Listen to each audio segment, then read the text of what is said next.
আমাকে তোর বাসার সবাই খারাপ মনে করে। সবাই ধরে নিয়েছে আমার চরিত্রে সমস্যা।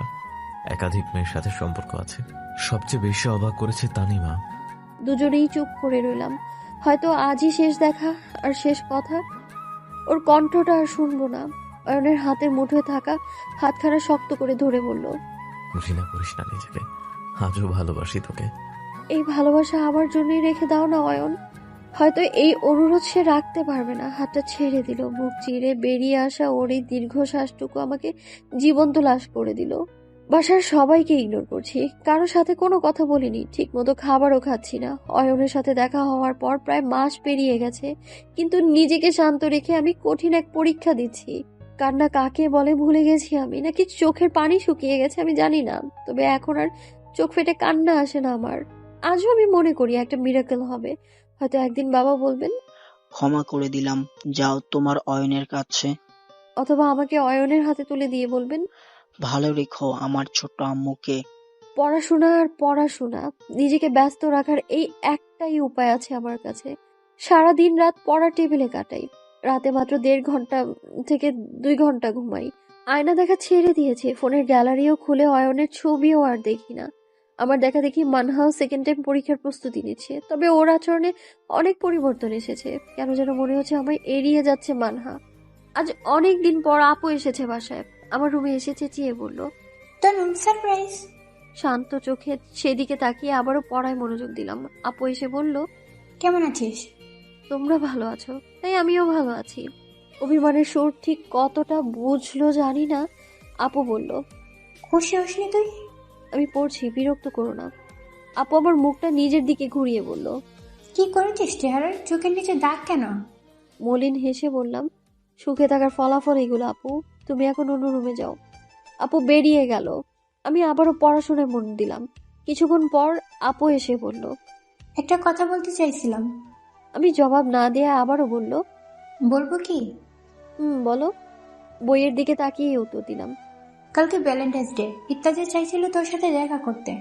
রাগ হলো প্রচুর সবটা শুনে। আপু কিভাবে এই কথাটা বলতে পারে? আমি কারোর সাথে দেখা করব না। দেখতে পাচ্ছ না আমি স্টাডি নিয়ে বিজি আছি। অল্প কিছু সময়েরই তো ব্যাপার। পারবো না। আপু এগিয়ে এসে বলল, ওএম ভাই হলে না করতেই। কথাটা খুব জোরে কানে বাজতে থাকলো। চোখ বন্ধ করে ফেললাম। অয়নের হাসি মুখটা চোখের সামনে ভাসছে। আপুকে কোনো উত্তর দিলাম না। বিয়ের পর আপু পাল্টে গেছে, আমাকে আর বোঝে না সে। এখন আর আমার কষ্টে কাঁদে না। স্বার্থপর সবাই। এই স্বার্থপর পৃথিবীতে অয়ন কেন ভালো মানুষ হতে গেল? দিনটা কাটলো, রাতও কাটলো। আমি নিজেকে এক ঘরে বন্দি করে রেখেছি। সকালে উঠে হালকা গোলাপি রঙের জামদানি শাড়িটা পরে রেডি হয়ে নিলাম। মানহার বাসায় যাচ্ছি বলে বেরিয়ে গেলাম। এখন আর আমাকে কেউ সন্দেহ করে না। মন যে বড্ড অশান্ত, একে যে শান্ত করতেই হবে। মনের ঔষধ আমার একটাই, অয়ন। অয়নের অফিসের ঠিকানা আগেই নিয়ে রেখেছিলাম। সোজা চলে গেলাম সেখানে। সাথে নিলাম এক গুচ্ছ লাল গোলাপ। রিসেপশনে গিয়ে বললাম, আয়মান রহমান, অপারেটর আয়মান, ওনার সাথে দেখা করতে চাই। উনি কি অফিসে আছেন? রিসেপশনের সুন্দরী নারী জানালো, সরি, উনি কয়েকদিন থেকে অফিসে আসেন না। ছুটিতে আছেন। জি। বিষয়টা চিন্তার। কোনো কারণ ছাড়া সপ্তাহের মাঝে অফিস থেকে ছুটি নেওয়ার মতো মানুষ তো অয়ন নয়। নাম্বারে কল দিলাম। দুবারের মাথায় রিসিভ হলো। হ্যালো। আধো আধো কণ্ঠটা শুনে ভয়টা জেঁকে বসলো। কিছু বলার আগে উপাস থেকে অয়ন বলল, কে বলছেন? কোথায় তুমি অয়ন? তনুশ্রী, আমি অফিসে। আমি তোমার অফিসে এসেছি, তুমি নেই বললো। অয়ন কিছুক্ষণ চুপ থেকে বলল, আসছি আমি। 8 ঘন্টা পর অয়ন আসলো। কপালে ব্যান্ডেজ, ডান হাতের কবজি থেকে কোনই ব্যান্ডেজ দিয়ে পেঁচানো। হাঁটা দেখে মনে হলো পায়েও বোধহয় ব্যথা আছে। আমি এগিয়ে যেতেই হাতের ইশারায় শান্ত হতে বলে আমাকে নিয়ে বাইরে চলে আসলো। বাম হাতে এক প্রকার জড়িয়ে রাখলো আমায়। অফিসে বললে অথচ বাইরে থেকে আসলে এত লুকোচুরি কেন অয়ন? আমার চোখের উৎকণ্ঠা সে বোঝে। হাসি মুখে বলল, হঠাৎ শাড়ি? ভ্যালেন্টাইন্স পালন করবি নাকি? কি হয়েছে তোমার? অ্যাক্সিডেন্ট হলো কি করে? দুজনে পাশাপাশি হাঁটছি। অয়ন শান্ত সুরে বলল, বাইক অ্যাক্সিডেন্ট করেছি। বড়সড় কিছু হয়নি, আমি ঠিক আছি। হঠাৎ দাঁড়িয়ে গিয়ে বললাম, ওসব বাইক টেক চালানো লাগবে না। আমি হাত পা ভাঙা ছেলেকে বিয়ে করব না। অয়ন ফিরে তাকালো। আমিও চুপ করে গেলাম। কি বললাম এটা? আমি জানি এই কথায় অয়ন কষ্ট পাবে। অয়ন হেসে দিল। আমি তাকিয়ে রইলাম। তাচ্ছিল্য লাগছে না, তবে কেন হাসছে সে? তোর ফ্যামিলি আমাকে খারাপ ভাবে তনুশ্রী। ইচ্ছা করছে এখন তোকে কিডন্যাপ করে নিয়ে যাই। বিয়ে ভেঙে যাক, তারপর ফেরত দিয়ে যাব, কিন্তু হাত ভাঙা এসব পারবো না। কিছুই বললাম না, চুপচাপ হাঁটতে লাগলাম। অয়ন আমার হাতের ফুলগুলো নিয়ে বলল, আমার জন্য এনেছিস? সুন্দর হয়েছে। উত্তর দিলাম না। আমার কথায় কষ্ট পেলেও নিজের কষ্টকে লুকাচ্ছে অয়ন। আমার বাসা বেশি দূরে না, নতুন বাসা উঠেছি এ মাসে। আম্মু বাসায় আছে, চল দেখা করবি। যাদেরকে অপমান করেছি তাদের সাথে দেখা করব? আহা, সমস্যা নেই, চল তো, অথইও আছে। অনিচ্ছা সত্ত্বেও অয়নের সাথে গেলাম। 9 তলায় ওদের বাসা। লিফটে উঠতেই মনে হলো আন্টি আর অয়নের মধ্যে যদি এ নিয়ে কোনো সমস্যা হয়, কি করব আমি? তবে ক্ষমা করব কিভাবে নিজেকে? বাসার কলিং বেল বাজতেই আমি অয়নের পেছনে লুকিয়ে গেলাম। ভয় লাগছে, একমাত্র এই মানুষটা ছাড়া সবাইকে ভয় লাগছে আমার। অথই আপু এসে দরজা খুলে কর্কশ গলায় বলল, এই শরীরে বেরিয়ে গেল ভাইয়া? হঠাৎ থেমে গিয়ে নরম সুরে বলল, কে সাথে? অয়ন আমার হাত ধরে সামনে এনে বলল। আমার বউ। বলেই সোজা ভেতরে চলে গেল। আমি অবাক হয়ে আছি। অবলীলায় বলে দিল আমি তার বউ। অথই আপুর মুখে মলিন হাসি দেখলাম। বলল, আসো। আপুকে এখন খুব সুন্দর লাগছে। মাতৃকালীন সময় সব মেয়েদেরই সুন্দর লাগে। ছোট্ট একটা প্রাণ যে বেড়ে উঠছে তার ভেতরে। আমাকে ড্রয়িং রুমে বসিয়ে দিয়ে আপু ভেতরে চলে গেল। আমি উঠে ঘুরে ঘুরে বাসাটা দেখছি। একটা ঘরের সামনে আসতে কিছু ফিস ফিস শুনলাম। আমও বাইরে গেছে, এসে যদি ওকে দেখে তবে কিন্তু তুলকালাম হবে ভাইয়া। শুনতে পাচ্ছ তুমি? বাবা এসব জানলে কষ্ট পাবে, বড় চাচার সাথে আবার ঝামেলা হবে। অয়নের শক্ত কণ্ঠ শুনতে পেলাম।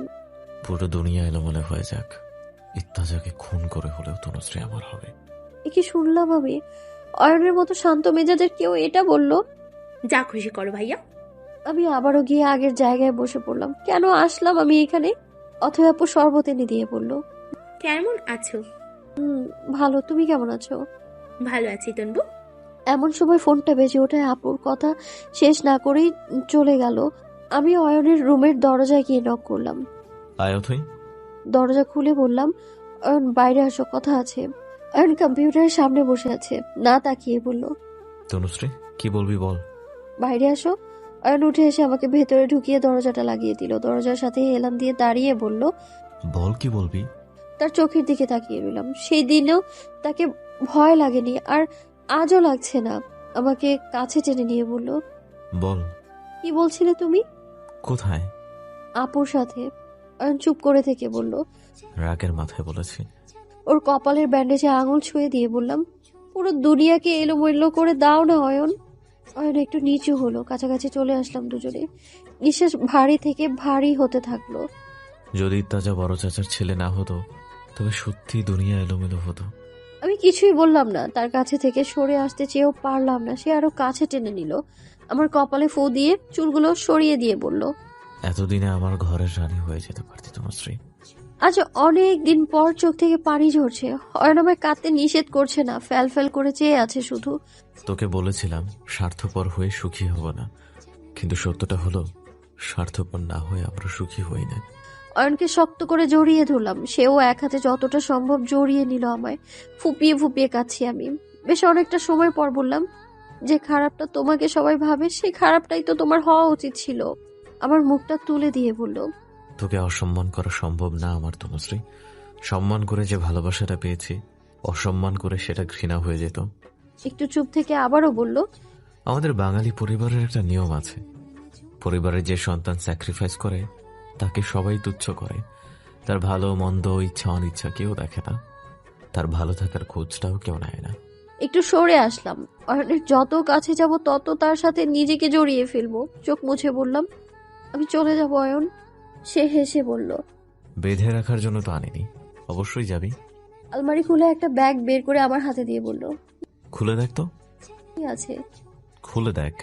ব্যাগ খুলে দেখি ভেতরে বেনারসি শাড়ি আর বেশ কয়েকটা সুতি আর জামদানিও আছে। প্রথম মাসের স্যালারি দিয়ে বেনারসিটা কিনেছিলাম। ভাবনা ছিল এই শাড়ি পরিয়েই তোকে আমার ঘরে আনবো। ব্যাগটা ছুঁড়ে ফেলে দিলাম। ধপ ধপ করে শব্দ হলো। কাঁদতে কাঁদতে অয়নের বুকে ধাক্কা দিয়ে বললাম, কেন বলছো এসব? কি চাও তুমি? সে হাসলো। চাওয়াটা এখন না পাওয়া। বড় চাচা ইতাজা পরিবার বলে বলে জ্ঞানের বাণী শোনাতে পারো, এখন আবার এইসব দেখাচ্ছ? কি করছো তুমি? কি করছি নিজেও জানি না। বাকি শাড়িগুলো আমি জানুয়ারিতে কিনেছিলাম, কেন তাও জানি না, কার জন্য তাও জানি না। উত্তর আমার কাছেও নেই। কিছুই আর বললাম না, সোজা ওর ঘর থেকে বেরিয়ে গেলাম। শুধু ঘর না, ফ্ল্যাট থেকে বেরিয়ে গেলাম। আমি জানি আবারও কাঁদবো, সেই কান্না আবারও ফিরে আসবে আমার কাছে, একান্তে, নীরবে, শুধুই আমার কাছে। তনুশ্রী, লিফটে অয়নে এসে আমার সাথে উঠলো, চোখের পানি মুছে অন্যদিকে তাকিয়ে আছি। অয়ন চুপ করে আছে। তোমার কি মনে হয় তুমি তোমার খারাপ থাকাটা আমার থেকে লুকাতে পারবে অয়ন? না, লুকাতে চাচ্ছি না তোর থেকে। লিফট খুললো, দুজনেই বেরিয়ে গেলাম। আমি একটু আগে আগে হাঁটছি, হঠাৎ পেছনে তাকিয়ে একটু চমকেই উঠলাম। অয়নের হাঁটা মোটেও স্বাভাবিক লাগছে না। অয়নকে ধরে বললাম, পায়ে ব্যথা করছে? একটু। এসো। তার হাত ধরে খুব ধীরে ধীরে হাঁটছি আমি। আন্টি যদি জানে আমি এসেছিলাম তবে রাগ করবে। অয়ন কিছুই বলল না। আমি জানি আন্টি রাগ করবেন। অয়নকে যেমন আমার ফ্যামিলি খারাপ ভাবে, তেমনি তার ফ্যামিলিও আমায় খারাপ ভাবছে। এটাই তো স্বাভাবিক। আমার নীরবতায় অয়ন বলল, অথইয়ের কথায় এত ভাবিস না। তুমি ইতাজার সাথে কথা কেন বলছো না? ইতাজা যদি বিয়েটা ভেঙে দেয় তবেই তো হয়। অয়ন কিছুক্ষণ চুপ থেকে বলল, আমি জানি না ইত্যাজা বিষয়টাকে কিভাবে নিবে, তবে বড় চাচার সাথে বাবার সম্পর্কে আবারও ঘি ঢালা হবে। আগুন তো আগেই জ্বলছে। অয়ন দাঁড়িয়ে পড়ল, পাশে থাকা বাসাটার দেয়ালে পিঠ ঠেকিয়ে দাঁড়িয়ে পড়ল। আব্বা একবার স্ট্রোক করেছে, আর একবার যদি কিছু হয় তবে আমি নিজেকে ক্ষমা করব কিভাবে? আমাদের সম্পর্ক কিছুদিনের, তাতেই আমরা একে অন্যকে ছাড়া থাকতে পারছি না। আম্মু কিভাবে আব্বুকে ছাড়া থাকবে? তাদের একমাত্র ছেলে আমি। আমি যদি আব্বুর মৃত্যুর... কণ্ঠ কেঁপে উঠল তার, আর কথা বলতে পারলো না। অন্যদিকে চেয়ে রইল। অয়নের প্রত্যেকটা কথা ঠিক, কিন্তু না এটা আমি মানতে পারছি, আর না সে মানতে পারছে। অয়ন আমার দিকে তাকালো, ওর হাত ধরে বললাম, যোগাযোগ বন্ধ করো না প্লিজ। তোমার ভয়েস না শুনে শুনে আমি মরে যাচ্ছিলাম। অয়ন মুচকি হাসলো। তবুও তো এতদিন পর কল দিলি, তোর নতুন নাম্বারও তো ছিল না আমার কাছে। প্লিজ। অনুনয়টা ফেলতে পারলো না। আমি জানি সে আমায় ছাড়তে পারবে না। যে মানুষটা এতটা অসুস্থতার মধ্যেও আমার কল পেয়ে ছুটে গেছে, সে আমাকে নিজের করে নিয়েই যাবে, বিশ্বাস আছে ওর উপর। দ্রুত গতিতে 2023 সালটা চলে যাচ্ছে। চোখের পলকে সেপ্টেম্বর মাস চলে আসলো। এর মধ্যে বেশ কয়েকটা জায়গায় ভর্তি পরীক্ষা দিয়েছি। জাহাঙ্গীরনগর বিশ্ববিদ্যালয়ে ভর্তি হওয়ার টিকিটটাও পেয়ে গেলাম। আমি একা না, মানহাও একই জায়গায় চান্স পেল, শুধু আমাদের ডিপার্টমেন্ট ভিন্ন। ইউনিভার্সিটিতে ভর্তি হতে যাব। সাথে কালকেই আমার 20তম জন্মদিন। বাসার সকলেই খুশি। ভালো বিশ্ববিদ্যালয়ে ভর্তি হব, এটা তো খুশির মুখ্য কারণ নয়। মুখ্য কারণটা হলো আগামী শুক্রবার অর্থাৎ 22 সেপ্টেম্বর ইতাজার সাথে বিয়ের তারিখ নির্ধারিত হয়ে গেছে। গতকালই তারিখ নিশ্চিত করেছে। অয়নের সাথে যোগাযোগ আছে। ওকে ছেড়ে দেওয়া সহজ নয় আমার জন্য। না, ও আমাকে ছেড়ে দিতে পারবে। কল দিলে ঘন্টার পর ঘন্টা আমরা চুপ থাকি। এখন আর আমাকে লজ্জা দেয় না অয়ন, তবে প্রায়ই আমার হাসির কারণ হয় সে। অথয়াপুর ছেলে বাবু হয়েছে। অয়ন ছবি পাঠিয়েছিল আমায়, দেখেছি আমি। কিন্তু আন্টি বা অথয়াপু কারোর সাথে কোনো কথা হয়নি আমার। আজও হয়তো আন্টি ভাবে আমার কারণেই অয়নের চরিত্রে এমন দাগ পড়েছে। তাদের ভাবনাটা ভুল নয়, আমিই তো দোষী। রুমে বসে বই পড়ছি, অয়নের দেয়া সেই বই, 1000 বছর ধরে। মন্টু মিয়া আর টুরির জন্য সব কষ্ট পায় সবাই, কিন্তু আমার জন্য কারো কষ্ট হয় না। আম্মু এসে 2বার ডেকে গেল বিকালের নাস্তার জন্য। তৃতীয়বার আসলে জানিয়ে দিলাম আমি খাবো না। রাতটুকু কাটলো না ঘুমিয়ে। এখন সারা রাতেও ঘুম হয় না আমার। হয়তো অনিদ্রা রোগে ধরেছে, কি যেন বলে সবাই। হ্যাঁ, ইনসোমনিয়া। সকালে রেডি হয়ে রুম থেকে বেরিয়ে দেখি ইত্যাজা এসেছে। আম্মু জানালো, ইত্তেজা আর তোমার সাথে ভার্সিটিতে যাবে। শুনে বিরক্ত হলেও প্রকাশ করলাম না। নাস্তা করে বেরিয়ে প্রথমেই গেলাম মানহার বাসার সামনে। গতকাল থেকে প্রচন্ড জ্বরে ভুগছে বেচারি, তাই ওকে নিয়েই যাব আমি। একটা কল দিতে সে বেরিয়ে এলো। ইতাজা আমার পাশেই দাঁড়িয়ে আছে, ফোনের দিকে তাকিয়ে থাকায় মানহাকে সে দেখেনি। মানহা ইতাজার দিকে তাকিয়ে আমায় বলল, উনি কেন এসেছেন? ফিসফিস করে বললাম। আম্মু ঝুলিয়ে দিয়েছে। ইতাজা মানহাকে দেখে বলল, আরে মানহা মনিজি, কেমন আছো? মানহার সাথে মনি শব্দটা আমাকে অবাক করলো। মানহা একটু বিব্রত বোধ করছে বলে মনে হলো। আমতা আমতা করে বলল, ভালো। আগে থেকেই সিএনজি ঠিক করা ছিল, সুতরাং যাত্রা খুব সহজেই শুরু হলো। মানহাকে মাঝে বসিয়ে আমি আর ইতাজা ওর দুই দিকে বসেছি। মানহা, তোর জ্বরের কি খবর? এখন একটু কম। ইতাজা আমাদের দিকে তাকিয়ে বলল, মানহা মনি, তুমি কেন সেকেন্ড টাইম দিলে? কলেজে তো ভালোই ক্লাস করেছো, আমার জুনিয়র ছিলে। মানহা আলতো হেসে বলল, বিশ্ববিদ্যালয়ের ছেড়ে কি কেউ কলেজে থাকে না? আমি ইতাজাকে বললাম, আপনার জুনিয়র মানে? আমিও তো তিতুমিরে পড়েছি, সেন্সিজটে আটকে পড়ার মাস্টার শেষ করলাম। ও, আমি আর কথা বাড়ালাম না, ইতাজা নিজে থেকেই বলল। মানের সাথে আমার কলেজে ফার্স্ট কথা হয়েছে। কথায় কিউটনেস থাকায় ওকে মাহারামণি বলে ডাকি। মানহার দিকে তাকিয়ে দেখলাম ও এক দৃষ্টিতে বাইরে কিছু দেখছে, চোখের কোণায় পানি জমা হয়েছে। কপাল কুঁচকে গেল আমার। মানহার সেই ভালোবাসা ইত্যাজা নয় তো? পুরোপুরি জানতে হলে মানহাকে জিজ্ঞেস করতে হবে আমার। ও যেহেতু লুকাতে চাচ্ছে, তার মানে এখানে একটা কোনো বড় সমস্যা আছে। ভার্সিটিতে পৌঁছে মানহা চলে গেল জুলজি ডিপার্টমেন্টে, আর আমি যাব জিওলজিতে। মানহা এত দ্রুত চলে গেল যেন পালিয়ে যাচ্ছে সে। কিছু দূর গিয়ে ফিরে তাকিয়ে আলতো হাসলো। আমি ইত্যাজাকে বললাম, একটা রিকোয়েস্ট করি। শিওর। মানহার সাথে যান প্লিজ, ও অসুস্থ। তুমি? আমি সামলে নিতে পারবো। ইতাজা দ্রুত গতিতে মানহার দিকে এগিয়ে গেল। আমি ডিপার্টমেন্টে চলে গেলাম। সকল কাজ শেষ করে দুপুর প্রায় 2টায় রেজিস্ট্রার অফিসে কাগজ জমা দিলাম। মানহাকে রেজিস্ট্রার অফিসে দেখলাম না। ও কি এখনো আসেনি? কিছুক্ষণ অপেক্ষা করে ওকে কল দিলাম। হ্যালো। মানহা নয়, এটা পুরুষ কণ্ঠ, নিশ্চয়ই ইতাজা হবে। মানহা কোথায়? ও একটু অসুস্থ হয়ে পড়েছে। ওর কাগজপত্র জমা দেওয়া হয়েছে। এখন মেডিকেল সেন্টারে এনেছি। আমি আসছি। ফোন রেখে চলে গেলাম দ্রুত মেডিকেল সেন্টারে। মানহাকে একটা চেয়ারে বসে থাকতে দেখলাম। ইতাজা পাশে দাঁড়ানো। মানহা এখনো ইতাজার একটা হাত ধরে রেখেছে, কিছু বলছে ও। রিক্সা থেকে নেমে ওদের দিকে এগিয়ে যেতেই মানহা ইতাজার হাতটা ছেড়ে দিল। সন্দেহটা তীব্র হলো। মানহার সেই ভালোবাসা ইতাজা ছাড়া আর কেউ না। ইতাজা আমায় বলল, প্রেশার লো হয়ে গিয়েছিল, তাই রেজিস্ট্রার অফিস থেকে এখানে নিয়ে এসেছি। মানহা আমার হাত ধরে উঠে দাঁড়ালো, বলল, আমি ঠিক আছি, বাসায় যাব। চল। আমি ওকে ধরে বাইরে নিয়ে আসলাম। রিক্সা করে মেইন গেট পর্যন্ত আসলেও এখানে একটা সিএনজিও নেই। ইতাজা সিএনজি আনতে গেল। একটা দোকানে বেঞ্চিতে দুজনে বসলাম। মানহার সাথে একটু রাগ দেখিয়ে বললাম, ইতাজাকে ভালোবাসিস তুই? চমকে উঠে তাকালো সে। আমি ওর চোখের দিকে তাকিয়ে বললাম, মিথ্যে বলিস না, আমার থেকে কেন লুকিয়েছিস তুই? মানহা কিছুক্ষণ চুপ থেকে বলল, আমি নিজেই শিওর হতে পারছিলাম না। যতদিনে আমি বুঝতে পারলাম ততদিনে সে তোকে ভালোবেসে ফেলেছে। আজও কিছু বলবি না? বাসায় জানা। বলি কি আর কোনো লাভ হবে? আমার ফ্যামিলি কেমন তা জানিস। একজন সিঙ্গারকে পছন্দ করা, ক্রাশ খাওয়া, ওনারা মেনে নিলেও বিয়েটা মেনে নিবে না। অয়ন ভাই একটু শক্ত থাকলে হতো, কিন্তু উনি পড়ে আছেন সেই দায়িত্ব কর্তব্য হেন তেন নিয়ে।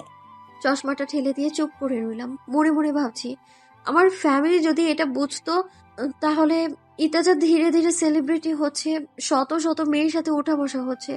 এই ইতাজাকে এক নজর দেখতে কত মেয়ের ভিড়। এগুলো বাবা দেখে না, শুধু অয়নের একটা ভুল নিয়ে পড়ে আছে। মানহার দিকে তাকিয়ে ওর ফ্যাকাশে মুখটা দেখলাম। ইতাজা কি আদৌ মানহার জন্য পারফেক্ট হবে? মানহাকে বললাম, অয়নকে কেন দোষ দিচ্ছিস? দায়িত্ব তো সবারই আছে, না হলে আমি কেন বিয়েতে রাজি হলাম? মানহা কিছু বললো না। আমি জিজ্ঞাসা করলাম, ইতাজা জানে? হুম, বলেই মাথা নাড়লো। আমি জানাবো? আমাকে বাধা দিয়ে বলল, যদি রিজেক্ট করে বা অপমান করে সহ্য করতে পারবো না। ইয়াত্তাজা অয়ন ভাইয়ের মতো শান্ত নয়, প্রচন্ড রাগী আর বদ মেজাজি স্বভাবের। তাই বলে এর মধ্যে ইতাজা সিএনজি নিয়ে আসলো। আমাদের কথা মাঝপথে থেমে গেল। রাস্তাটা মোটামুটি ভালোই জ্যাম ছিল। হঠাৎ আমার ফোন বেজে উঠলো। ফোন বের করে অয়নের নাম্বার দেখে ভয় পেয়ে গেলাম। আর চোখে ইতাজার দিকে তাকালে দেখলাম সে কানে হেডফোন লাগিয়ে রেখেছে। রিসিভ করলাম। হ্যালো। কই আছিস তুই? গাড়িতে, ভার্সিটি থেকে ফিরছি। ও, ইত্তাজার সাথে আছে? হুম। বাসায় এসে কল দিস। মানহা আমার কাঁধে মাথা রেখে বসে রইল। ফোন রেখে বললাম, খারাপ লাগছে? হুম। মানহাকে ধরে রাখলাম। ইতাজা একবার আমাদের দিকে তাকালো, তারপর পানির বোতল এগিয়ে দিয়ে বলল, পানি লাগবে? মানহা আর চোখে একবার ইত্তাজাকে দেখে আবারও চুপ থাকলো। আমি পানির বোতলটা দিয়ে মানহাকে খাইয়ে দিলাম।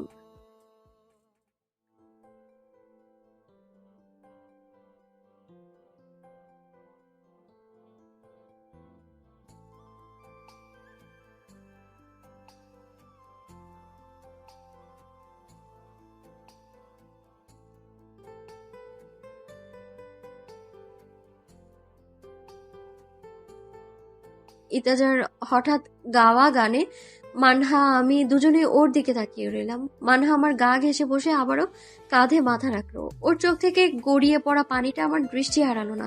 বুকটা ফেটে যাচ্ছে আমার। মানহা কাঁদছে যে। বাসায় আসতে আসতে সন্ধ্যা হয়ে গেল। ইত্তেজা আর বাসায় আসলো না। ফ্রেশ হয়ে আমিও অয়নকে কল দিলাম। তনুশ্রী, একটু বেরোতে পারবি? কেন বলো তো? 10 মিনিটের জন্য। সারা জীবনের জন্য তো এমনিতেও নিবে না, 10 মিনিটই সই। এই কথায় কষ্ট পাবে জেনেও বলেছি। অভিমান চেপে রাখা আর সম্ভব না। আমার বিশ্বাসকে ভুল প্রমাণ করে অয়ন ইত্তেজাকে কিছুই জানালো না এতদিনে। ফোন রেখে ড্রেস পাল্টে একটু সাজলাম। অনেকদিন পর দেখা করব বলে কথা। বের হওয়ার সময় আম্মুর সামনে পড়লাম। কোথায় যাচ্ছ এখন আবার? মানহার শরীর ভালো ছিল না, দেখতে যাচ্ছি। সকালে যেও। সব কিছুতেই বাধা পড়ছে, রাগ হলো, তাই না করা সত্ত্বেও বের হলাম। যা হবে দেখা যাবে। বাসা থেকে বের হয়ে মেইন রাস্তায় গিয়ে দেখলাম অয়ন তো দূরের কথা, তার ছিটে ফোটাটাও নেই। কল দিলাম, রিসিভ করলো না। ফোন স্ক্রিনে অয়নের ছবিটা দেখে তাকিয়ে আছি আমি। হঠাৎ করে সামনে এসে বলল। হাউ? চমকে উঠে লাফ দিয়ে 2 পাপ সরে গেলাম। অয়ন হেসে একগুচ্ছ সাদা গোলাপ আমার দিকে এগিয়ে দিয়ে বলল, এই দিন বারে বারে ফিরে আসুক, ভালোবাসা বৃষ্টি হয়ে ঝরুক। ফুলগুলো হাতে নিলাম। আমার সাদা গোলাপ পছন্দ, কি করে এখনো মনে রেখেছে সে। আমার ফোনটা টেনে নিয়ে বলল, বাহ, আমার ছবি ওয়ালপেপারে দিয়ে রেখেছিস, সুন্দর লাগছে আমাকে, বল।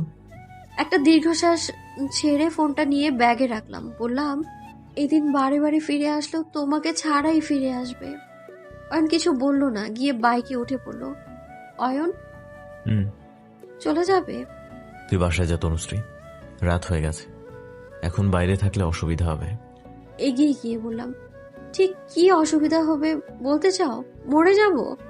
কথায় জোর ছিল, রাগ ছিল, অভিমান ছিল। অয়ন সবটা বুঝেছে, তবুও চুপ। চলে আসতে নিলে অয়ন চিৎকার করে বলল, 19 নয়, I love this date for you my Tanushree. আশেপাশে বেশি মানুষ না থাকলেও যে 2-1 জন আছে ওনারা চেয়ে রইল আমাদের দিকে। আমি ফিরে এসে বললাম, চিৎকার করবে না। অয়ন হেসে দিল। আমিও মুচকি হাসলাম নিজের অজান্তেই। এত কষ্টের মাঝে যে মানুষটা আমার হাসির কারণ, সে কি করে আমাকে খারাপ রাখতে পারে? 22 তারিখে বিয়ে। অয়ন তার হাসিটা হুট করেই উবে গেল। কিছু ভাবছে, হয়তো কিছু বলবে, কিন্তু না, কিছু না বলেই চলে গেল সে। পেছন থেকে ডাকলাম কিন্তু ফিরলো না সে। খুব জোরে ড্রাইভ করে গেল। অন্তরাত্মা কেঁপে উঠলো আমার। আবার না অ্যাক্সিডেন্ট করে বসে। শান্ত মানুষগুলোর রাগ ভয়ঙ্কর হয়। ভয়ে ভয়ে বাসায় ফিরলাম আমি। ফুলগুলো পড়ার টেবিলে রেখে খাটে বসে ওকে কল দিলাম, রিসিভ করলো। আম্মু এসে বলল, কোথায় গিয়েছিলে? বলেই তো গেলাম। ফুলগুলোর দিকে তাকিয়ে বলল, এগুলো? মানহা দিয়েছে আমার বার্থডে বলে। আম্মু কপাল কুঁচকে বলল। মানহা নাকি অয়ন? চমকে উঠে দাঁড়িয়ে গেলাম। আম্মু হয়তো বুঝেছে আমি অয়নের সাথে দেখা করেছি। বলল, তোমার এই কাগজগুলো আমার মোটেও পছন্দ না। ইত্তেজা বা রোমান যদি জানতে পারে তবে কি ভাববে? আম্মু আর কিছু বলার আগেই বললাম, আম্মু তোমাদের সব কথা তো আমি মেনে নিয়েছি, এখন আমার একটা কথা শুধু মানো, একা থাকতে দাও আমায়। আম্মু চলে গেল। আমি দরজা বন্ধ করে গুটিসুটি মেরে বসে রইলাম। সত্যটা কতদিন চাপা থাকবে? মনে পড়ছে একটা রাত, কুমিল্লায় কাটানো সেই রাত, যখন আমরা কাছাকাছি। অয়ন ফিস ফিস করে বলেছিল, বৈধ না করে তোকে আমার করব না। সেই রাতে ফ্লোরে বসে গল্প করার সময়ও বারে বারে চোখ ফিরিয়ে নিয়েছে সে। আমি খেয়াল করেছি তাকে, আমার চোখের দিকে তাকায়নি সে। হয়তো কোনো ভুল হওয়ার ভয়ে তাকায়নি, তবুও তার চরিত্র নিয়ে এত বড় একটা কথা রটে গেল। ক্লান্ত থাকে, চোখ লেগে গেল।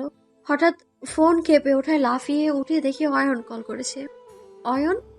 অপর পাশ থেকে কোনো কথা আসছে না। ভয়টা আবারও লাগছে। অয়ন, কিছু বলো না প্লিজ। খুব নিম্ন স্বরে বলল। তনুশ্রী, আমার তনুশ্রী। কি বলছো? অয়ন কিছু বললো না। আমিও কিছুক্ষণ চুপ থেকে বললাম, বাসায় পৌঁছে গেছো? এত জোরে ড্রাইভ করো না, ভয় হয় আমার। অয়ন, তুমি কি শুনছো আমার কথা? আবারও নীরবতা বিস্তার করছে। হুট করেই অয়ন বলে ওঠে, ভালোবাসি তোকে তনুশ্রী, খুব করে ভালোবাসি। পরিণয়টা না হলে বেলায় আমরা হয়তো এক হব কোন এক গোধূলি বেলায়। অয়নের এলোমেলো কথায় কান্না পেল। দুজনেই চুপ করে রইলাম। খুব বিচ্ছিরি একটা মুহূর্তে আছি, যা কোনো ভাষায় বোঝানো সম্ভব নয়। নিজেকে অবশেষে সামলে নিয়ে বললাম, অয়ন, একটা কথা বলতে চাচ্ছিলাম। হ্যাঁ বলো। হঠাৎ তুমি ডাকটা অচেনা লাগলো। ওর মুখে তুই শুনেই তো অভ্যস্ত আমি। অয়ন, বলবো আমি? বলো। কান্না আটকে বললাম, মানহা ইত্তেজাকে ভালোবাসে। কখন, কোথায়, কিভাবে ইত্তেজার সাথে ওর দেখা হয়েছে তা আমায় বলেনি, তবে ওর কথায় বুঝেছি ওদের সম্পর্ক আছে, কিছু তো আছে। অয়ন কিছুক্ষণ চুপ থেকে বলল, কে বলেছে তোকে? মানহা। ইত্তেজা ওকে মানহা মনি বলে ডাকে। একদিনে নিশ্চয়ই এমন হয়নি। ইত্তাজা, নামটা খুব শক্ত করেই উচ্চারণ করলো সে। রাগটা কি সে ইত্তেজার প্রতি করছে? তবে করুক, ইত্তেজার প্রতি রাগ তো আমারও আছে। মানহা এত সিরিয়াস প্রেমে এমনি এমনি তো পড়ে যায়নি। এই দিনটা যে আসবে সেটা তুমিও জানতে আর আমিও জানতাম। তবে কেন এতদিন চুপ করেছিলে? আর মাত্র 2 দিন, তারপরে তো আমি ইত্তেজার হয়ে যাব। আমার প্রশ্নের উত্তর অয়নের কাছে নেই। তার নীরবতা আমায় এটাই বোঝালো, অয়ন তুমি চুপ থাকো, কিন্তু আমি আর চুপ থাকতে পারবো না। আমার বেস্ট ফ্রেন্ডের ভালোবাসাকে আর যাই হোক আমি তো বিয়ে করতে পারবো না। অয়ন আবারও নীরব। ওর নীরবতা কষ্ট দিচ্ছে আমায়। কেন বুঝতে পারছে না সে? অবশেষে নীরবতা নিধন হলো। অয়ন বলল, বিয়ে হবে না তোদের। মান গেলে যাক, সম্মান বিলীন হোক, তবুও ভালোবাসা বেঁচে থাকুক। সকাল সকাল মানহার বাসায় এসে হাজির হলাম। আন্টি দরজা খুলে জানালো মানহার রুমেই আছে। রুমের দরজা ঠেলে ভেতরে ঢুকেই দেখি কাঁথা জড়িয়ে আরামেই ঘুমাচ্ছে সে। মানহু আলতো ডাকে কাজ হলো না। পাশে গিয়ে বসে কপালে হাত দিয়ে বুঝলাম জ্বর নেই। আবারও ডাকলাম, মানহু। চোখ খুলে আমাকে দেখে বলল, কিরে এত সকালে? 8টা বাজে, উঠে পড়। হাত উপরে উঠিয়ে স্ট্রেচিং করে আবারও শুয়ে পড়লো। আমি বললাম, অয়ন বিয়েটা হতে দেবে না। হুট করে মানহার চঞ্চল চোখ জোড়া যেন স্থির হয়ে গেল। আমার দিকে তাকিয়ে বলল, তাই? মানহা ধীরে ধীরে উঠে বসলো। আমি আবারও বললাম, ইত্তেজাকে কালকে কি বলছিলি? কখন? মেডিকেল সেন্টারে হাত ধরে কিছু তো বলছিলি, আমি যেতেই থেমে গেলি। মানহা একটু ভেবে বলল, আসলে দাঁড়াতে চাচ্ছিলাম, একটু ধরতে বলেছিলাম আর কি। মিথ্যাটা স্পষ্ট হয়ে উঠলো। মানহা মিথ্যা বলছে, আমার সাথে মিথ্যে বলছে। মানহার হাত ধরে বললাম, রক্তের সম্পর্কের বোনটাও আমার সাথে বেইমানি করেছে, অথচ তুই নীরবে পাশে ছিলি আমার। এখন কেন মিথ্যে বলছিস মানহা? মানহার দৃষ্টি নত হলো। একটু শক্ত সুরেই বললাম, ইত্তেজার সাথে তোর ঘনিষ্ঠতা আছে? কিছু না বলে উঠে ওয়াশরুমে চলে গেল। ইত্তেজা আর মানহার সম্পর্ক নিয়ে এখনো ধোঁয়াশা আছে আমার। ঠিক কেমন সম্পর্ক আর কবে এর সূত্রপাত হলো? সারাদিনে বেশ কয়েকবার অয়নকে কল করলেও রিসিভ করলো না, কল ব্যাকও করলো না। এত ব্যস্ত কেন সে? আমার জন্য কি একটুও সময় নেই তার? রাতের খাবারের পর প্লেট গুছিয়ে রেখে রুমে যাওয়ার সময় বাবার রুমের সামনে এসে থেমে গেলাম। অয়নকে নিয়ে ভেতরে কিছু কথা তো হচ্ছে। দরজার কাছে গিয়ে নিঃশব্দে দাঁড়িয়ে রইলাম। বাবা বলছে, এই কয়েক মাস ছেলেটা প্রায় 100 খানেকবার আমার অফিসে এসেছে, আজও এসেছিস। এখন তো মনে হচ্ছে তনুর সাথে অয়নই ভালো ছিল। তুমি তো বলেছিলে রুমান গিয়ে ইত্তেজার সাথে বিয়ের কথা বলেছে আর তুমি রিকোয়েস্ট ফেলতে পারোনি। হ্যাঁ, কথা ঠিক। তবুও আম্মু রেগে বলল, কি তবুও? পরশু বিয়ে আর আজ এসব বলছো? দেখো মিতু, সিদ্ধান্ত আমরা অনেক দ্রুত নিয়েছি, আর পরে ভাবিও নেই এইসব নিয়ে। একটু সতর্ক হওয়া উচিত ছিল। অন্তত মেয়েটার ভালো থাকার কথা ভেবে হলেও অয়নের সাথে বিয়ে দেওয়া উচিত ছিল। দুজনেই চুপ করে আছে। বাবা আবারও বলল, ভুল করেছে বুঝলাম, কিন্তু অয়ন তো সেটা অস্বীকার করেনি। বারবার একই বিষয়ে ক্ষমা চাচ্ছে সে। আমি মুচকি হাসলাম। তার মানে আমার অজান্তেই অয়ন বাবাকে নরম করার বড় বড় হাতিয়ার কাজে লাগিয়েছে। বাবা এখন প্রায় রাজি, শুধু বিয়েটা ভাঙার দূরত্ব। হ্যাঁ, আমার অয়ন। রুমে গিয়ে বিছানায় শুয়ে পড়লাম। ভেবেছিলাম আজ হয়তো একটা শান্তির ঘুম হবে, কিন্তু হলো না। হবে কি করে? সারাদিনে অয়নের সাথে একবারও যে কথা হয়নি আমার। সকালে বাড়িতে আত্মীয় স্বজন আসা শুরু করেছে। কোনো হলুদের অনুষ্ঠানের আয়োজন হবে না, তবুও এত মানুষ কেন দাওয়াত দিল? আপু এসে দরজায় নক করলো। দরজা খুললে নাস্তা করে রেডি হতে বলল, কারণ মেহেদি দেয়া হবে। কাজিনরা সবাই এটা সেটা নিয়ে কথা বলছে নিজেদের মাঝে। ফ্রেশ হয়ে এসে ফোনটা হাতে নিয়ে দেখি একটা মেসেজ। ভেবেছিলাম হয়তো অয়ন, কিন্তু না, অয়ন নয়, ইত্তেজা মেসেজ করেছে, দেখা করতে চায়। তার মানে কিছু তো হয়েছে। আমি ড্রেস পাল্টে নিজেকে শান্ত রেখে গেলাম সোজা বাবার কাছে। বাবা, জি বাবা। আমি একটু বাইরে যাব, মানহার জ্বর। বাবা একটু হেসে বলল, যাও। এত সহজেই রাজি হবে বুঝতেই পারিনি। নাস্তা না করে বাসা থেকে বেরিয়ে ইত্তেজাকে কল দিলাম। ইত্তেজা, কোথায় আপনি? তোমার পেছনে। পেছনে ঘুরে একটু দূরেই ইত্তেজাকে দেখলাম, বাইক নিয়ে এসেছে। আমায় বলল, ওঠো। কেন ডেকেছেন সেটা বলেন, আমি চলে যাব। ইত্তেজা ভারী সুরে গম গমিয়ে বলল, তোমার অয়ন রাগ করবে আমার সাথে বাইকে চললে। কথাটা শুনে অস্বস্তি হলো। বাইকে উঠে বসলাম। ইতেজা দ্রুত নিয়ে আসলো বাসাবো শহীদ আলাউদ্দিন স্মৃতি পার্কের কাছে। বাইক থামিয়ে বলল। নামো। নেমে একটু সরে দাঁড়ালাম। ইতেজা হেলমেট খুলে বাইকের লুকিং গ্লাসে চুল ঠিক করছে। আমাকে কপাল কুঁচকে তাকিয়ে থাকতে দেখে বলল। অয়নের সাথে কতদিনের সম্পর্ক? চুপ করে রইলাম। ইতেজা আবারও বলল। অয়নের সাথে ঝগড়া রাগ হয়েছে নাকি যে আমাকে বিয়ে করতে রাজি হয়ে গেলে? পরিস্থিতিটাই এমন। কেমন? চোখ ছোট ছোট করে তাকিয়ে বললাম। কেমন আবার? বাধ্য হয়েছিলাম। ইস, পুরাই বাংলা সিনেমা। এবারে রাগটা মাথা চাড়া দিল আমার। কিসের সিনেমা? বাবা মাকে কষ্ট দিতাম? অয়নের বাবা তো আপনার বাবার জন্যই। বলে থেমে যেতেই ইতেজা কান চুলকে বিরক্তি নিয়ে বলল। এসবও বলেছে অয়ন? ফ্যামিলি ম্যাটার বাইরের মানুষের সাথে কেন যে শেয়ার করে। By the way, Ayan job করে, ভালো মানুষ। ওকে ছেড়ে হঠাৎ আমার সাথে কেন বিয়ে ঠিক হলো? চমকে উঠলাম। মাথা নিচু করে ফেলতেই বলল। বাঙালি বাবা মায়েরাও পারে, সব ঠিক থাকবে, শুধু ছেলে বা মেয়ে প্রেম করলেই দোষ। লোকটার কথায় অত্যধিক ভনিতা। আবারও বলল। দেখো, আমি সবই জানি। এখন কথা হলো অন্যের প্রেমিকাকে বিয়ে করতে আমার রুচিতে বাঁধবে, কিন্তু থেমে যাওয়াটা ভয়ের কারণ হলো আমার। ইতেজা আমার দিকে এগিয়ে এসে বলল। কিন্তু অয়নকে কেন ও মেনে নেয়নি তা না জানা পর্যন্ত বিয়ে ভাঙছি না। অয়ন এই লোককে কতটুকু বলেছে আমি জানি না। তাই চুপ থাকাই শ্রেয়। কিন্তু চুপ থাকলে বিয়ে ভাঙবে না যে। নিচু স্বরে বললাম। অয়নকে বাবা খারাপ মনে করে। ইতেজা কান বাড়িয়ে বলল। শুনিনি, জোরে। রাগ উঠলেও নিয়ন্ত্রণ করে বললাম। বাবা অয়নকে খারাপ মনে করে। ইতেজা হাসলো। বলল। ভাই, অয়ন খারাপ আর আমি ভালো? আবারও হেসে পকেট থেকে সিগারেট বের করে জ্বালালো। আমি নাক ঢাকতাম।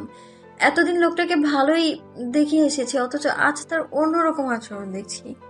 দেখো তন্থি, লাস্ট কয়েক মাসে আমি হাজার হাজার মেয়েকে জড়িয়ে ধরেছি। এখন এসব আমার জন্য কোনো ব্যাপারই না। আর অয়ন ভিড়ের মধ্যেও জেনে বুঝে কোনো মেয়ের গায়ে হাত দেয় না। থেমে সিগারেটে একটা লম্বা টান নিয়ে বলল। কলেজ লাইফ থেকে সিগারেট আসক্ত, অথচ অয়ন এসব ছুঁয়েও দেখে না। আমার কাছে একটু ঘেঁষে বলল। লিপ কিস করে দেখোনি? ছি, মাত্রাতিরিক্ত হচ্ছে এবারে। সরে গেলাম আমি। ইতেজা হাসলো। আবারও আগের মতো আরামে সিগারেটে টান দিল আর সাদা ধোঁয়া বাতাসে উন্মুক্ত করলো। আমি জানি অয়ন এসব কিছু করবে না, অন্তত বিয়ের আগে তো না। এসব ছাড়াই প্রেম হয়েছে, মানুষে লাগেনি? ঘৃণা লাগছে ইত্যাজার প্রতি। এত বাজে ভাষায় কেউ কিভাবে কথা বলতে পারে? আর এই ছেলেকে কিনা মানহা ভালোবেসেছে। ইত্যাজা আবারও বলল। মানহা, এখনো টিনেজার রয়ে গেছো, একটু আদুরে নামে ডাকলেই ভালোবাসি বলে ধরে নেই। লোকটার গালে কষিয়ে দুটো থাপ্পড় মারতে ইচ্ছে করছে আর বলতে ইচ্ছে করছে, যা বলবি সরাসরি বল। সিগারেটটা পায়ের নিচে পেশে ফেলে বলল। আমার আসল রূপটা দেখানো উচিত ছিল, এবং বিয়ের আগেই উচিত ছিল, তাই দেখিয়ে দিলাম। বললে না তো অয়নকে কেন খারাপ ভাবে তোমার বাবা? চশমা ঠেলে বললাম। অন্যের প্রেমিকাকে বিয়ে করতে না আপনার রুচিতে বাঁধবে? তবে বিয়ে ভেঙে দেন। আর কোনো কারণ আমি বলতে চাই না। ইত্যাজা দাঁত বের করে হাসলো। তারপর এক হাতে আমার গাল চেপে ধরে বলল। তোমার সাথে থেকে থেকেই আমার ছোট্ট ভাইটা এত ধারালো কথা শিখেছে। বিয়ে ভাঙছে না, অন্তত আমি তো ভাঙবো না। অয়ন যদি পারে তো ভেঙে দেখাক। হাতটা সরিয়ে দিয়ে বললাম। অভদ্রতা কি রক্তে মিশে আছে আপনার? এই রক্ত অয়নের মাঝেও বইছে।